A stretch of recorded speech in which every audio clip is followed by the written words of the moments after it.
There is one specific word that I especially enjoy because I absolutely adore Sam Jackson. And every time I hear her say it, I feel connected to my friend. Which is? Motherfucker. Yeah, because it looks like daylight and the kids. It's not an easy to like that. Really good. Salma, what did you learn from your first acting gig in theatres? What I learned was that I have an absolute, terrible, paralyzing stage fright. So that was quite shocking. Imagine you want to be an actress and you realize that you cannot be in front of the public, but thank God there's film and television.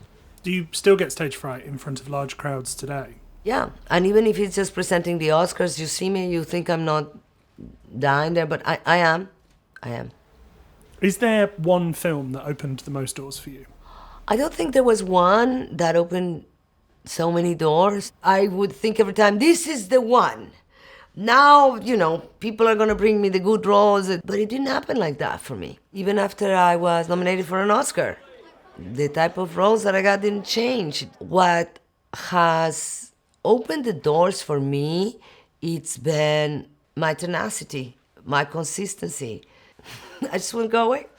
And it's funny, just when they told me, like, after a certain age, that's it, your career is over, that's when my career started getting better. They said, you stop working at 40 in Hollywood, and here we are, 58, I'm still working. What did it mean to you to be the first Mexican actress to be nominated for an Academy Award? That was huge, because it's not what it means to me, but what it means to such a large community of people. And you know what? Then one of my best friends got nominated for the same, which is Penelope Cruz, and it was so meaningful because we started together, and we had dreams together, and we fought all our battles, hand by hand. So it was so emotional. What was it like to wear both producing and acting hats on the set of Frida? It was a very demanding shoot, and it's in Mexico City. There's the altitude, the smog. And they actually gave me oxygen. One time I kind of fainted because it was really physically demanding, but I wouldn't change a thing. I would change some things, but not to do with that. You said that when you moved to America, you didn't have any icons. Has that changed? I have a lot of admiration for a lot of people. For example, Madonna is iconic to me. I went to see Madonna many years ago when I was in Mexico City, and it didn't cross my mind that I was going to be an actress. And I was so inspired by this woman. The energy of the place, her audacity to be unique and herself in an artistic way all around, not just the singing and the songs. And she really impacted me. She just invited me this year to go back to Mexico, which is where I saw her, and to be on the stage. And that was mind-blowing. What would your younger self have thought of that? She would have never imagined that one day she was going to go back with Madonna and dance with her on stage, dressed as Frida Kahlo. And I relate them very much, Madonna and Frida, because they both had that courage to be unique. I've heard you say in an interview before that you create scores for the characters that you're playing. If Salma had a score, what would it be?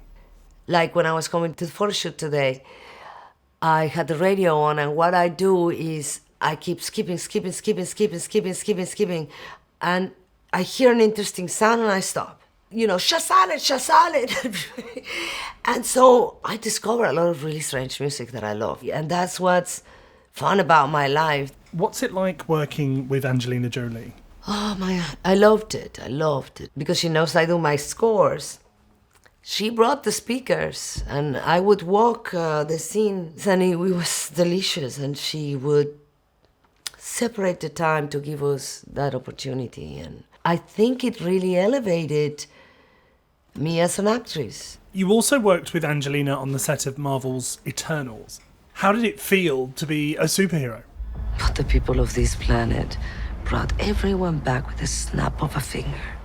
I was not crazy about... This is not the kind of movies I normally watch. I'm not gonna lie. but it was huge.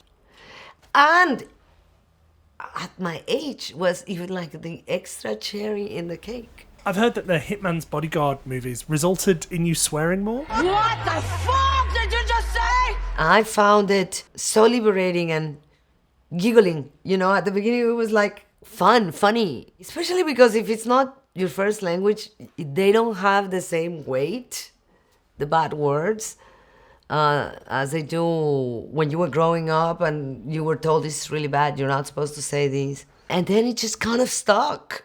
It was not good. Your recent Caring for Women dinner raised over $3 million. What's the secret to running a successful charity gala? Well, one of the secrets of this gala is that it's also very intimate.